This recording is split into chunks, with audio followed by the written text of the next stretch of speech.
Hey everybody, we're out here in the bayou today. We're going to be trying to get on some reds and some flounder, maybe even get on some trout. But we're going to be fishing a little bit of this incoming tide and a little bit of the outgoing tide. Hopefully not get too hot before so we can get on some good fish. Anyways, see y'all out there in the water. But we're throwing, this is the Moonwalker topwater from Saltstrong. I have this on, I believe this is 40-pound mono to the 15-pound braid with an FG knot.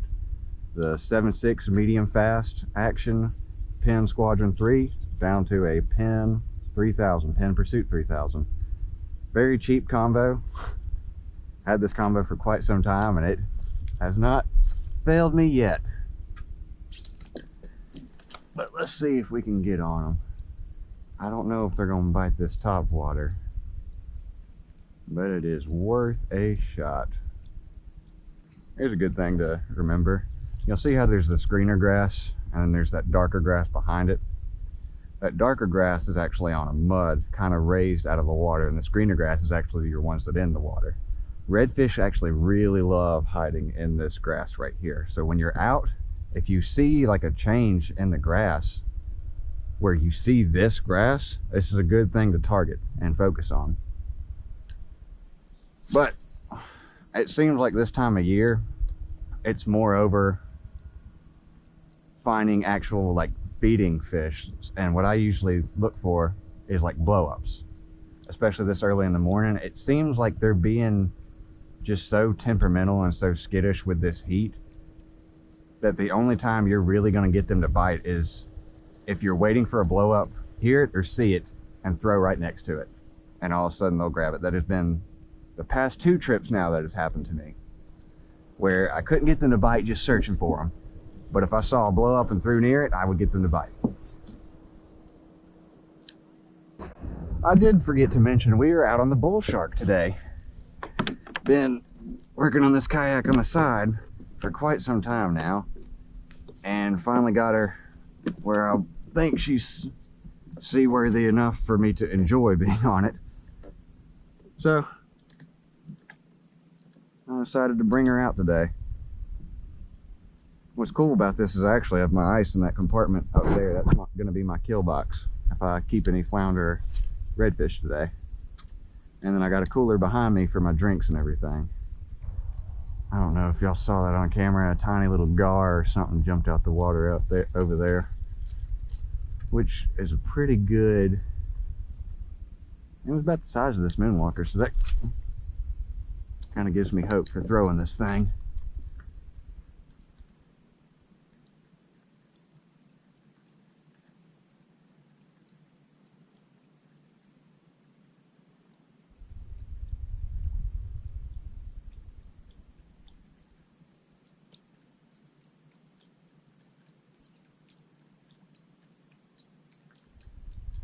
Last year, this was my favorite topwater. This year it has been all wake bait.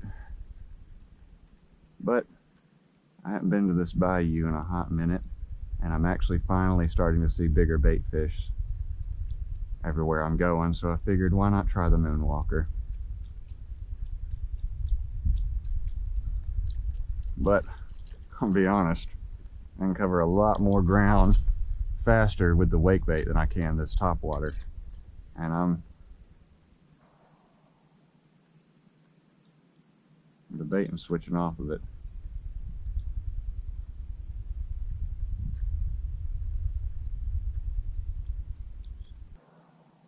You talking about that wake over there?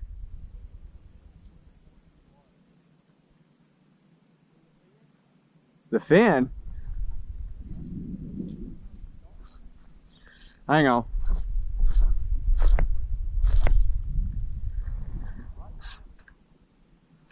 Oh, I see it. What the heck? There we go.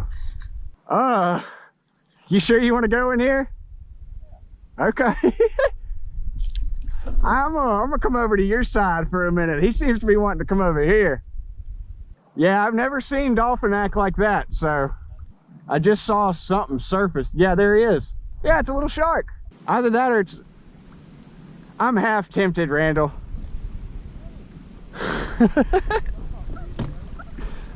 If he bites this topwater and bites it just right without taking it, I might be able to get him. Oh yeah. Only thing is, what the heck do I do once I get him to the kayak? We'll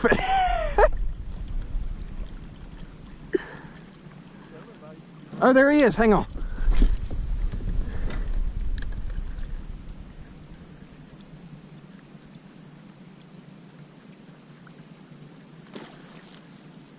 He's going after it.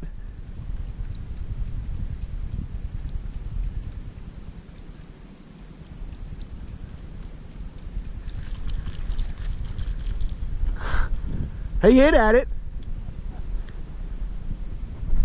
I definitely do not want to fall in this water though. All right guys, so we switched over from topwater because it just seemed like they weren't really interested in it. This is the Slam Shady 2.0 from Salt Strong. Had it rigged on a iStrike 8-ounce trout eye jig head. This is 20-pound mono leader, ran to 10-pound braid on the Penn Pursuit 4 combo, the 2500 series with the medium light rod with the fast action tip.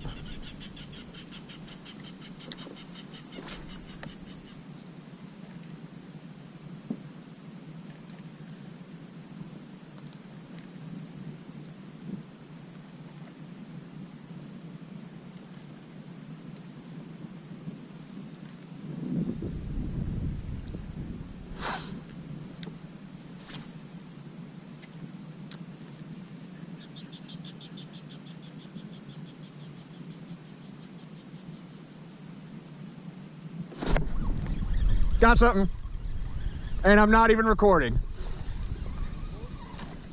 Okay, hang on 1 second. I'm down so I can get this recording. Sorry guys, I kind of turned off the camera because I freaked out and thought I didn't have myself recording. But, oh, come on, come on. Got him. Right by that pole. Yeah. Slam Shady 2.0. So, I mean, your little swimming mullet should be working too. I think the reason he's on this side, the current might not be turned on still, but there's wind blown current on this side.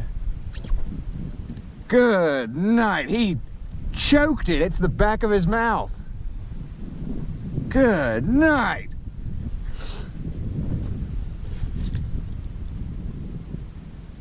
Oh, hey. I went to stick my pliers in his mouth and he said, okay, and went to go up to my finger. Gosh. Good little maybe 13-inch flounder. Let's see. Yeah, almost 15. He's good. Good eating size. Yeah. Take him home.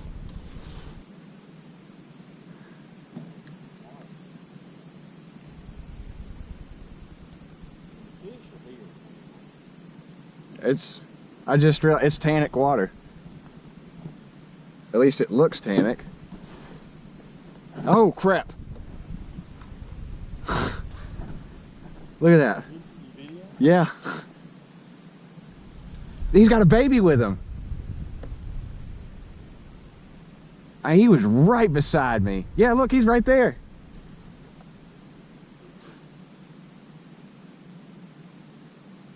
And for anyone that thinks dolphins don't come up in the marsh, they do.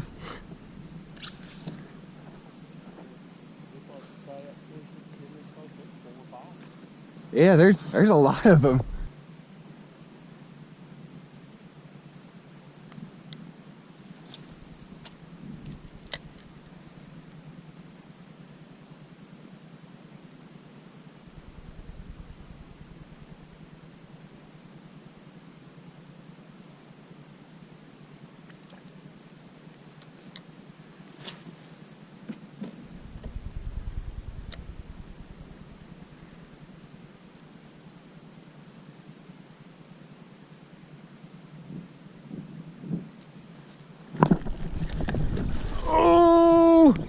Hey, Randall! No! Hang on. Come on. God bless, that was something big. Back in the creeks.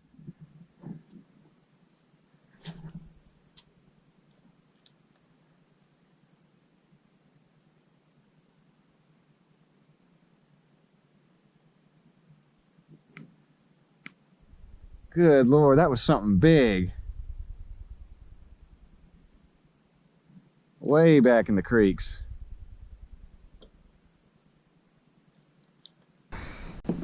Well guys, we hooked up to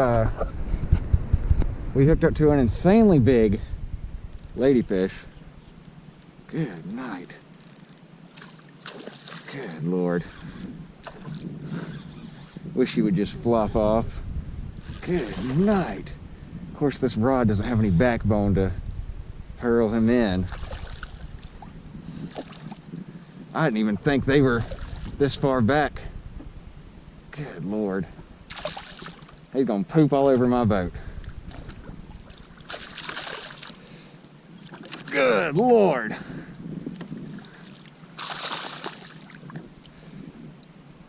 Good night. Well, poor man's tarpon.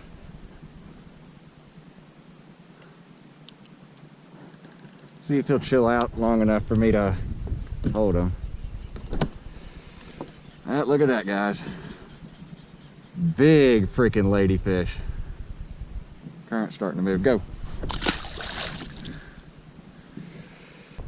Oh, there we go.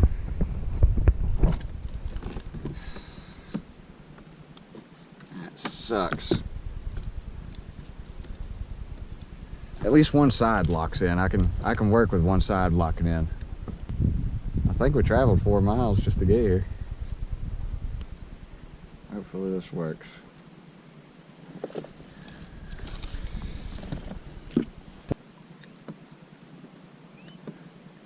It's working, but barely. I'm gonna have to tell Eddie about this.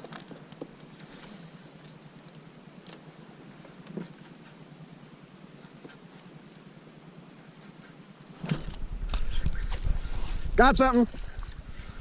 Trout.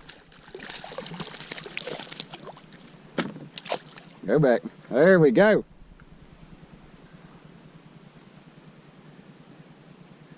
Saw that line swimming. Well guys, we've had to resort finally to paddling. It was just too much. I was going barely. I was moving barely at all. I used to do this every summer with my family, so it's not really too bad, but doing this on a sit on top definitely ain't fun.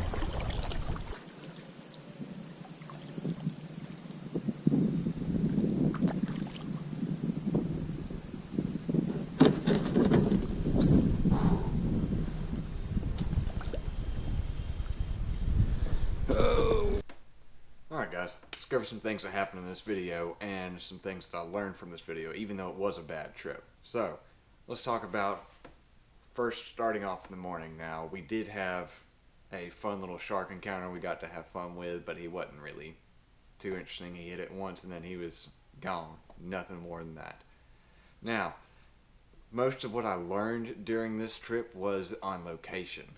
Now, I was using the Slam Shady paddle tail. That was what I got most of my bites on. But if you saw, I missed that one redfish hookup. That was something else I had learned. That rod I was using has so much bend in it. I was using a leader that had a bunch of stretch in it. It made it to where I couldn't get my hook set good. So I've ended up having to go with a leader that's a lot tighter. It's still a monofilament leader, but it's a lot less stretch in this monofilament leader that I'm using now. So, location. We learned that the redfish are more in the back of these creeks in this summer. That's usually where you're going to find a lot of your redfish anyways, but there's still a good bit of them back in the back of the creeks. Now, near the end of the trip, really about halfway through the trip, 4 miles out when my drive broke, I actually found a guy on a grass flat in a Ginu because I was trying to find a screwdriver to help fix my drive.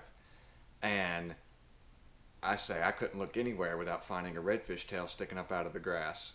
So what I learned from that was that area, it was a huge grass flat, and the reds were flocking to it like crazy to just eat up in there, I guess. And then because it was a grass flat, it didn't hold too much heat, and it had a lot of flow through there, so the redfish were just loving it. So those two things, the creeks and the grass flats, I was like, okay, there's my trends right there for redfish. That's where I need to look for redfish next time. I know this video was kind of seemed like it wasn't really as structured as my other videos. It was a very rough day. We were trying to just make something happen, and we did find a couple things, and like I said, we did learn from this trip, and that was the most important thing, that we learned something. You can learn even from bad trips. You just have to find where you're going to learn the things, whether it's location, whether it's even just getting a tiny couple bites from one specific lure, or you're finding bites in one specific location, or even like finding marks on your fish finder in certain areas. You have to look for the details to learn from these trips.